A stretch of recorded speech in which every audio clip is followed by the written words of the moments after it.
Hello, thank you for inviting me. This is Michael Rich from UCLA, and I'll be talking about the Blanco DECam Bulge Survey, and this is a list of our collaboration. Um, the dark energy camera has a 3 square degree field of view. It's mounted on the Blanco 4-meter telescope at prime focus and is sensitive to UG, RIZY, Sloan colors, and these will be roughly the colors that are used in the Rubin LSST survey. And the choice of doing this is to get more precise metallicities from stellar colors and also better age constraints, both of which gain in the optical over the infrared. And here is the focal plane with the CCDs. And one can see there's a couple of CCDs that are not functional, but still one gets a very nice field of view. These are 2 globular clusters, NGC 6522 and 6528 toward Botta's window, and resolve stars. This shows the field of view. It's a substantial amount, roughly from minus to plus 10 galactic longitude and -2 to -10 galactic latitude. The fields in yellow have been reduced. The white area here is a field centered on the Sag dwarf, and these are disk fields that will be reduced. We're going to be observing this northern section up here at CTIO in May and June. You could see that we span much of the low extinction coverage and all of the bulge VVV footprint for the southern galactic bulge. And we cover much of the mass as is illustrated on the right. That's a K-band image on the right. You see we do very well at covering much of the bulge's mass. This is a list of our papers that are published. I invite you to look at these for many more details. We also have more papers that are in preparation on issues like the age of the bulge and more detailed investigations of the abundance distribution. These are some of the key people. Scott Michael, particularly in helping to archive our data at Indiana University, and Tommaso Marchetti, who has led the match to Gaia DR3. Yulia Simeon also has done the de-reddening of our data, and Katie Pilichowski and her student Justin Cater and Christian Johnson are leading globular cluster investigations. Andrea Kunder will be leading up spectroscopic follow-up. Christian Johnson at Space Telescope Science Institute did the data reduction and the photometric calibration for the data set, 50 terabytes worth of data set, 500 million photometric measurements. This just shows a flow chart showing it's complicated. You can look at it in detail in the paper, but it's just a huge amount of work that Johnson did. We used DAO Phot and All-Star as the means of getting our point spread function fit photometry. And this shows how, just to give you an idea, that the absolute photometric calibration, where we begin with data taken under photometric conditions and then take the non-photometric data and carry the photometric solution via overlap to the entire data set. This is a non-trivial amount of effort to get this done, and we ultimately get 0 points within hundredths. That means that you can get these color magnitude diagrams spanning, well, everywhere in the bulge. This shows the upper row is not corrected for reddening. The lower row shows details like the foreground disk, the bulge red giant branch with the red clump, and the doubled red clump. Because we can get the distances to red clump stars, we're actually able to look at the 3-dimensional distribution of red clump stars and see the structure of the doubled red clump. The Gaia match to DR3 gives us 100 million Gaia matches, which you'll hear about in Tommaso Marchetti's talk. Now, Saha et al. Claim to have found massive helium-burning stars. Now, their work on produced the first color magnitude diagram of the bulge from DECam and discovered hundreds of our Lyrae stars and produced a beautiful reddening map. But they did claim that there were massive helium-burning stars in the bulge, a contention that needed to be checked. So what we did was to match to Gaia, and we were able to show that the stars that lived in this region of the color magnitude diagram, shown in blue here, were actually not in the bulge. And that is true based on both their proper motions and also parallaxes. And so therefore, these are closer, and these are likely red clump stars in addition, and not young helium burning stars. So we can rule out stars younger than about 2 billion years over the whole of the bulge. Now, turning to globular clusters, of which 26 are in our field, and I can't tell you about all the interesting results, there isn't time, but this one here, you can see the vector point diagram from Gaia DR3, and this is the system FSR 1758, either a globular cluster or possibly a dwarf spheroidal galaxy. Well, it turns out it's a globular cluster. Here's the metal poor HB and the RGB over here. We also showed that some putative globular clusters, like Maneti 22, which was believed to be a globular cluster based on multiple R. Lyrae stars in the same location, that doesn't hold water when one looks at the vector point plot, or at the red giant branch, or at the spatial distribution. And there were a few other globular clusters asserted in this way that also did not pass the test. Now, metallicity has been a point of some serious contention in the bulge. There are a number of different publications which claim different peaks to the metallicity distribution. This very complex set of peaks was based on the analysis of 99 microlens dwarfs toward the bulge. Another example, and there are many other studies, was Nessa's study in which she fit multiple Gaussians to the abundance distribution of the bulge and then tracked the amplitude of the Gaussians toward the galactic plane. A nice study, but one concern I had is that these abundance distributions are complex, and are Gaussians the best way to understand them? Well, perhaps Gaussians are like martinis. 1 is great, 2 is pretty fun, and 3 maybe are too many.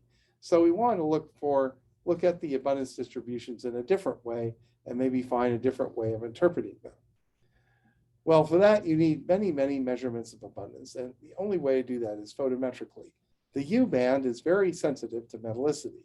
Here, notice all the dark lines here corresponding to metal lines and metal-rich giants.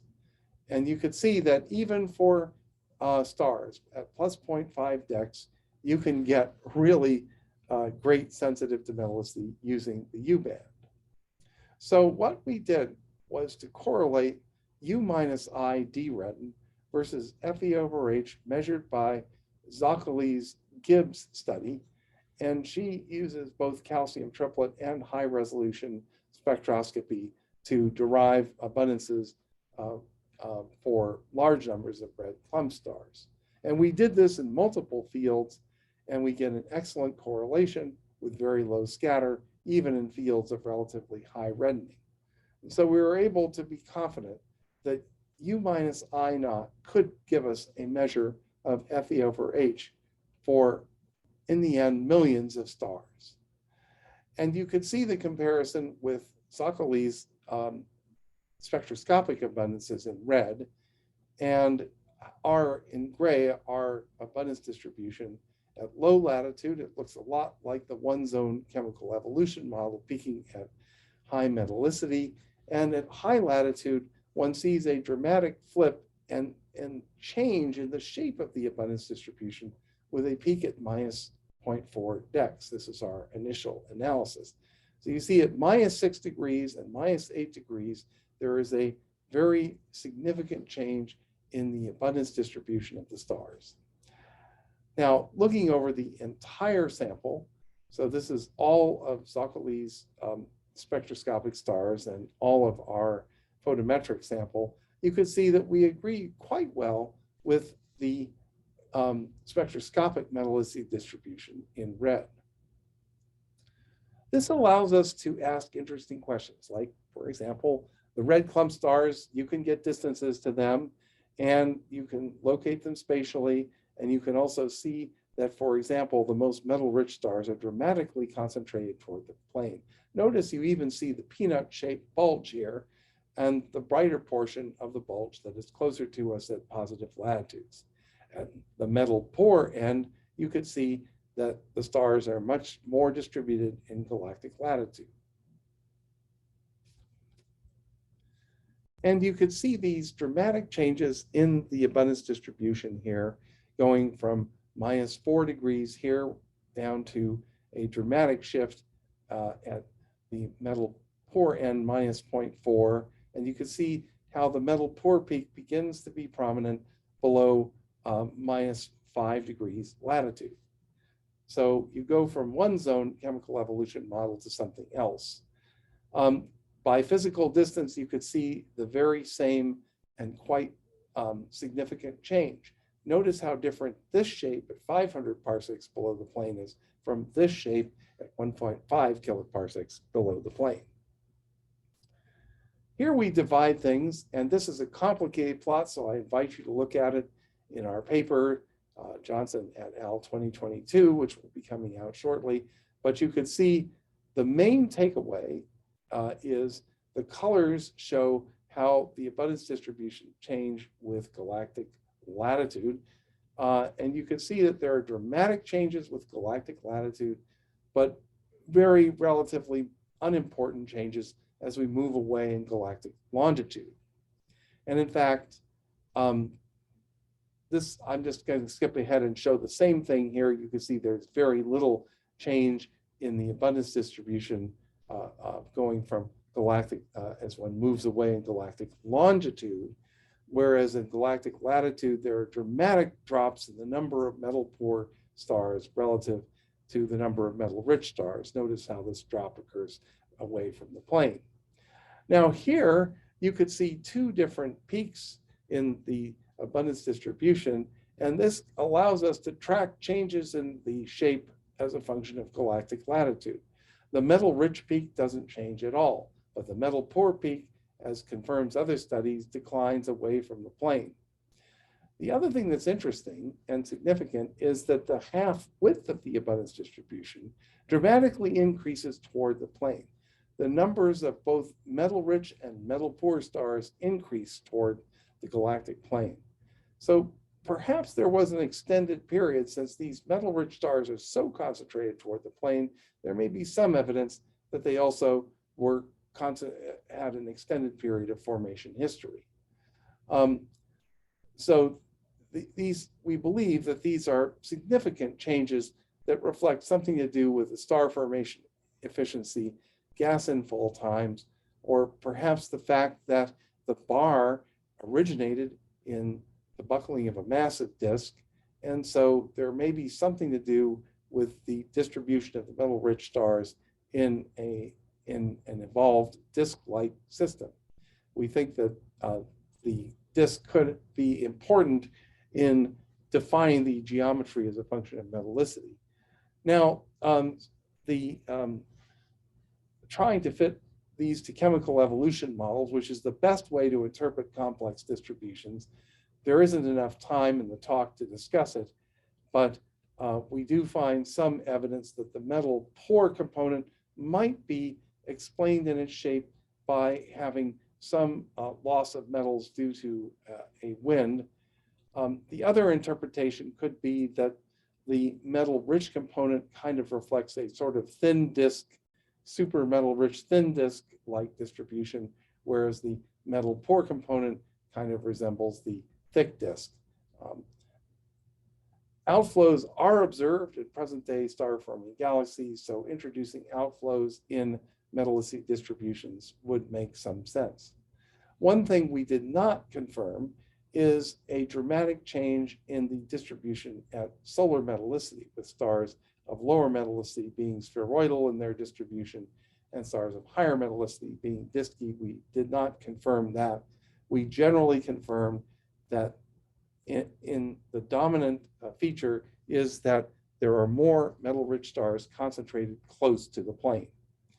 So our conclusions are that we have a de-reddened data set that will give us some insight into what LSST Rubin Observatory can produce. We rule out the young populations. We also have calibrated U-myosi as a function of metallicity, and we're able to see some very interesting changes in the metallicity distribution close to the plane. It looks like a one-zone chemical evolution model. Distant from the plane, we see a peak at minus 0.4 dex and no obvious fit to a clear chemical evolution model. Thank you very much.